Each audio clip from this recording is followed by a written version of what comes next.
एकता रानी को अपने भतीजे राजेश से प्यार हो जाता है। दोनों जेबीटी की तैयारी कर रहे होते हैं, साथ में पढ़ाई करने जाते हैं, पेपर देने जाते हैं, साथ में पढ़ते हैं घर में। इसी दौरान दोनों के बीच में नज़दीकियाँ बढ़ती है और प्यार का रूप धारण कर लेती है। और इस दौरान दोनों के बीच में कई बार शारीरिक संबंध बनता है। एक बार तो एकता रानी का पति उग्रसेन अपनी पत्नी को और अपने भतीजे को रंगे हाथों पकड़ लेता है। दोनों नग्न अवस्था में रहते हैं, पकड़ लेता है, जिसके बाद दोनों घरों के बीच में काफ़ी विवाद बढ़ता है। एक दिन इसी बात को लेकर के दोनों के बीच में, पति पत्नी के बीच में लड़ाई झगड़ा होता है, जिसके बाद उग्रसेन क्या करता है, अपनी पत्नी एकता रानी को मायके छोड़ के आता है।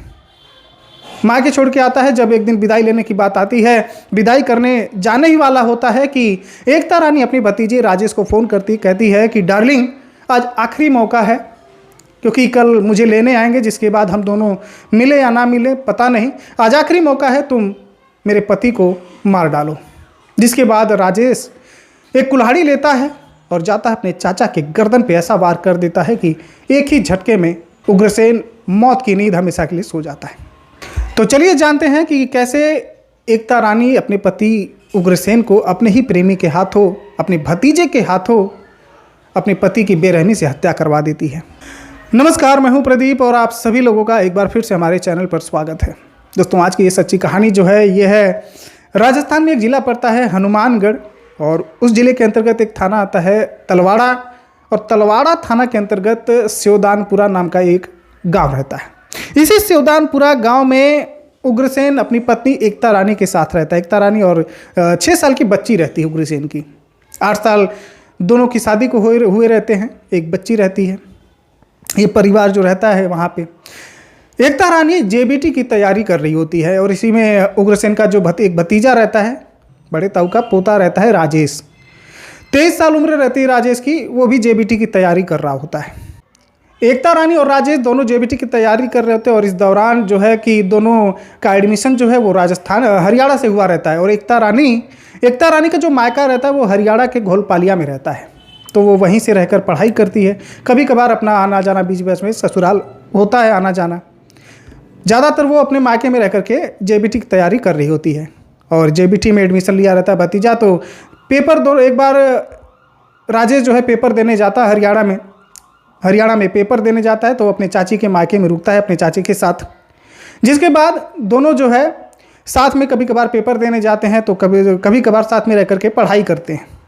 और इसी पढ़ाई करने के दौरान, इसी पेपर देने के दौरान दोनों के बीच में नज़दीकियाँ बढ़ जाती हैं, चाची और भतीजे के बीच में। चूँकि चाची का जो उम्र रहता है 27 साल रहता है, एकता रानी की उम्र 27 साल और राजेश की उम्र 23 साल, तो 4 सालों का गैप रहता है चाची भतीजे के बीच में। लेकिन प्यार, इन दोनों के एज में कोई परेशानी नहीं आती है। ये दोनों एक दूसरे से बेइंतहा मोहब्बत करने लगते हैं।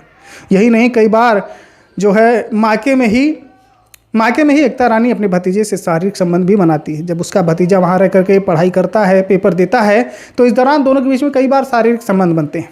एक दिन जब एकता रानी अपने घर आती है पेपर देने के बाद, उस दिन जो है एकता रानी का पति उग्रसेन किसी काम से बाहर गया होता है।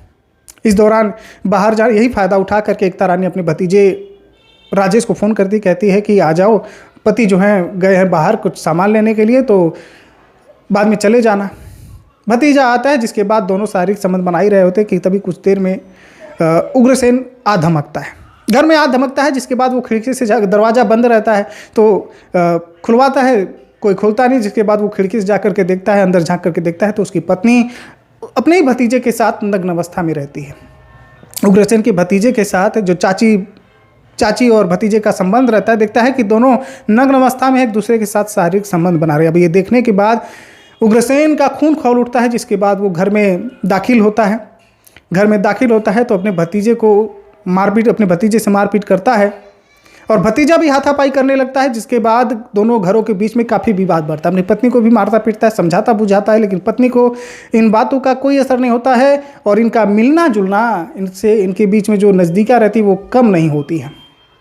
ये कई बार फिर से शारीरिक संबंध बनाते हैं, चोरी छिपे जब भी मौका मिलता है तो चाची और भतीजा दोनों मिलकर कई बार शारीरिक संबंध बनाते हैं। लेकिन अब इसी बात को लेकर के 1 जनवरी दोनों पति पत्नी के बीच में लड़ाई झगड़ा होता है। जिसके बाद 1 जनवरी को उग्रसेन अपनी पत्नी को लेता है और उसके मायके हरियाणा के घोलपालिया में छोड़ करके आता है। छोड़ करके आता है, विदाई होती है। जिसके बाद अब एक तारीख तय होती है कि 21 जनवरी को ले आना है। 21 जनवरी को विदाई तय होती है। तो 20 जनवरी की बात है, उससे पहले एक दिन पहले 20 जनवरी की बात है, जब एकता रानी अपने भतीजे राजेश को फ़ोन करती है, कहती है कि आज आखिरी मौका है, कल मेरी विदाई है, मेरे पति मुझे लेने आ जाएंगे, तो आज तुम्हारे पास आखिरी मौका है, जो करना है तुम कर डालो। उसी रात को भतीजे का दिमाग सनकता है, चूँकि चाची जो है बार बार अपने भतीजों को फ़ोन करती है, बार बार उसे उकसाती है अपने पति की हत्या करने के लिए। वो क्या करता है, बार बार अपनी चाची के उकसावे में आकर के एक कुल्हाड़ी लेता है, घर में कुल्हाड़ी रखी रहती है, धारदार कुल्हाड़ी रहती है, उसे उठाता है और रात के 11 बजे निकल पड़ता है अपने चाचा के घर पे। पड़ोस में ही चाचा का घर रहता है, निकल पड़ता है, जाता है, देखता है कि चाचा सो रहा है, गहरी नींद में है। जिसके बाद वो कुल्हाड़ी उठाता है और इतनी तेज़ी से वार करता है कि एक ही झटके में उग्रसेन की जान चली जाती है, एक ही झटके में उसकी मौत हो जाती है। अगले दिन सुबह अब ये हत्या करने के बाद राजेश जो है कुल्हाड़ी जो है लाता है, धो धा के साफ सुफ करके उसको रख देता है और ऐसे सोता है कि जैसे कुछ उसने किया ही नहीं हो। सुबह उग्रसेन का भाई भीमसेन आता है, देखता है कि भाई की लाश जो है, बड़े भाई की लाश ऐसे ही पड़ी हुई है, लहूलुहान हालत में, खून से सना हुआ है। दहाड़े मार के रोने लगता है। आस पड़ोस के लोग आते हैं, पूछते हैं भैया क्या हुआ। बताता है कि ऐसे देखे, जब सब लोग देखते हैं सामने तो सबके पैरों तले जमीन खिसक जाती है। तलवाड़ा पुलिस में फ़ोन किया जाता है, कहते फ़ोन जाता है, साहब ऐसी ऐसी घटना हो गई, ऐसी ऐसी बात हो गई। तलवाड़ा पुलिस फ़ौरन आती है और लाश को पोस्टमार्टम के लिए भेजती है। और जब मामले की जांच में जुटती है पुलिस, तो सामने जो सच आता है उसे सुनने के बाद गांव वालों और परिवार वालों के रोंगटे खड़े हो जाते हैं।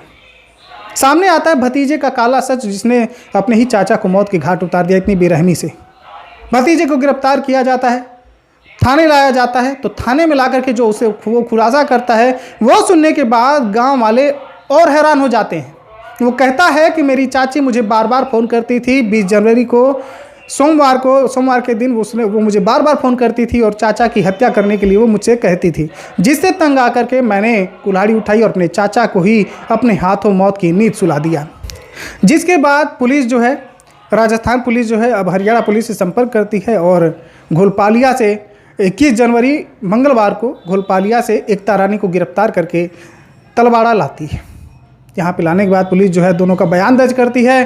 तो सामने जो खुलासा आता है, गांव वाले भी सुनते हैं, तो परिवार वाले भी सुनते हैं, तो हैरान हो जाते हैं कि एक पत्नी इतने खौफनाक तरीके से अपने पति को कैसे मौत दे सकती है। लेकिन जब भतीजे से पूछताछ होता है तो वो और भी खुलासे करता है, कहता है कि मैं अपने चाचा को कई बार मारने की कई तरीके से प्लानिंग कर रहा था। मैंने सोचा कभी कि एक्सीडेंट करवा दूं, कभी सोचा कि नहर में फेंक दूं, कभी सोचा किसी को सुपारी दे दूं, लेकिन लास्ट में मैंने अपने चाची के कहने पे, चाची के उकसावे पे मैंने ये खौफनाक कदम उठाया। फिलहाल पुलिस ने दोनों आरोपियों का बयान दर्ज करने के बाद दोनों आरोपियों को जेल के सलाखों के पीछे डाल दिया है। तो दोस्तों, आज की सच्ची कहानी जो है यही समाप्त होती है।